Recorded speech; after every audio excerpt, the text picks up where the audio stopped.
सब सुन रहल छी मिथिलानु जी की शानदार प्रस्तुति।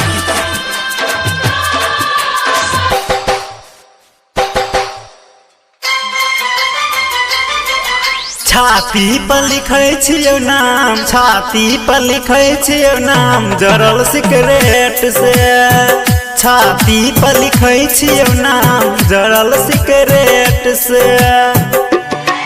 हाथ काट के देबो परमान, हाथ काट के देबो परमान के जान ब्लेड से। दिल पर लिखे छियो नाम, जरल सिगरेट से। दिल पर लिखे छियो नाम, जरल सिगरेट से।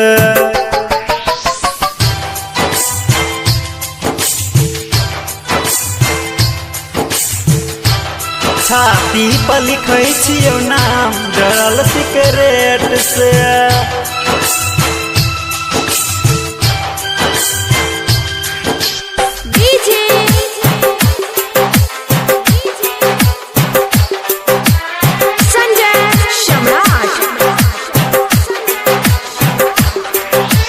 खाई के प्यार के क्रिया आई कहे छियो सुन गे जान।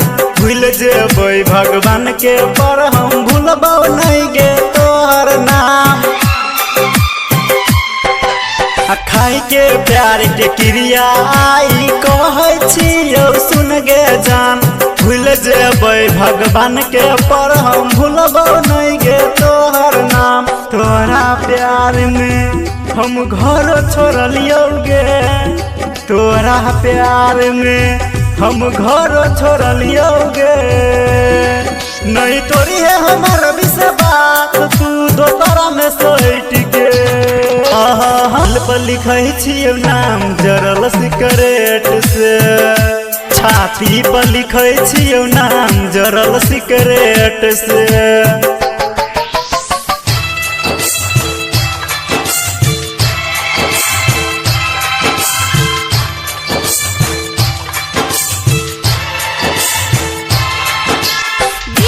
छाती पर लिखे छियो नाम, जरल सिगरेट से।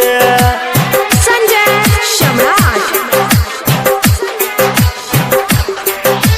हमारा सिवा कोई और के पाछा नहीं करिए गे।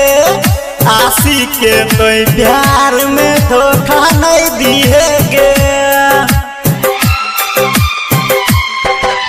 हमारा सिवा कोई और के पाछा नहीं करिए गे। आशिक के तो प्यार में धोखा नहीं दिए गे।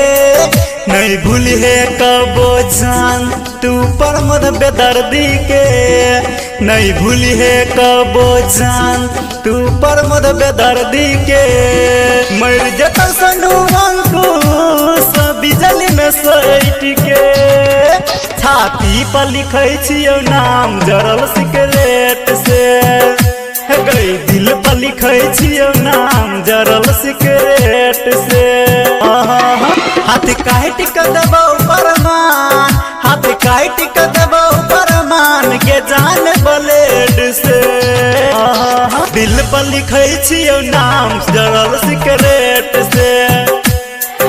दिल पर लिखे छियो नाम, जरल सिगरेट से। बुझली गे हमर प्राण।